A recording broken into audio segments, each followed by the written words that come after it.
Land clearance సంబంధించి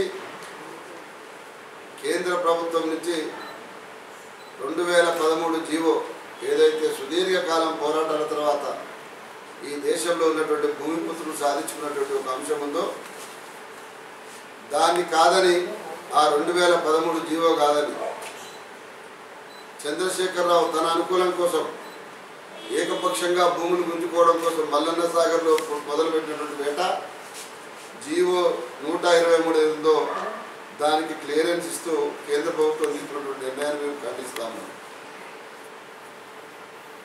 అభివృద్ధి జరగాల, ప్రాజెక్టులకు భూమి రావాలి, అది ఎవరు కూడా ఏనాడు కూడా ఆబ్జెక్షన్ చెప్పింది కాదు.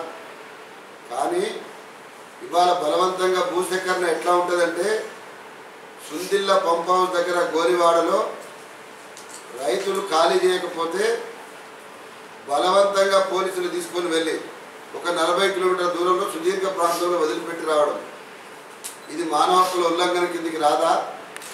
మల్లన్న సాగర్లో ముళ్ళకంచె అనేది మానవ హక్కుల ఉల్లంఘన కిందికి రాదా?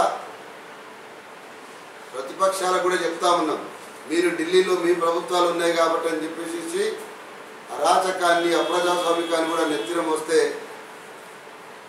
ఇక్కడ కూడా ప్రజలు మిమ్మల్ని నమ్మేటువంటి పరిస్థితి ఉండదు.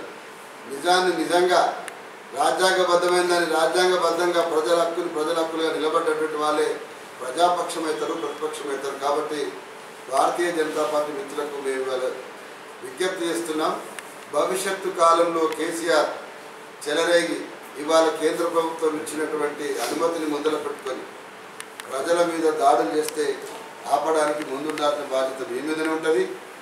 అవసరమైతే ఆ చట్టంలో ఉన్నటువంటి ఏదైతే ఉందో దాన్ని వెనక్కి తీసుకొని ప్రజలకు ప్రజాస్వామికంగా పోరాడేటువంటి హక్కుని, భూమిని ప్రభుత్వానికి ఇచ్చేటువంటి హక్కును కూడా కాపాడుకోవాల్సిన బాధ్యత కూడా మన మీదనే ఉంటుంది అని చెప్పేసి ఈ సందర్భంగా తెలియజేస్తా ఉన్నాం.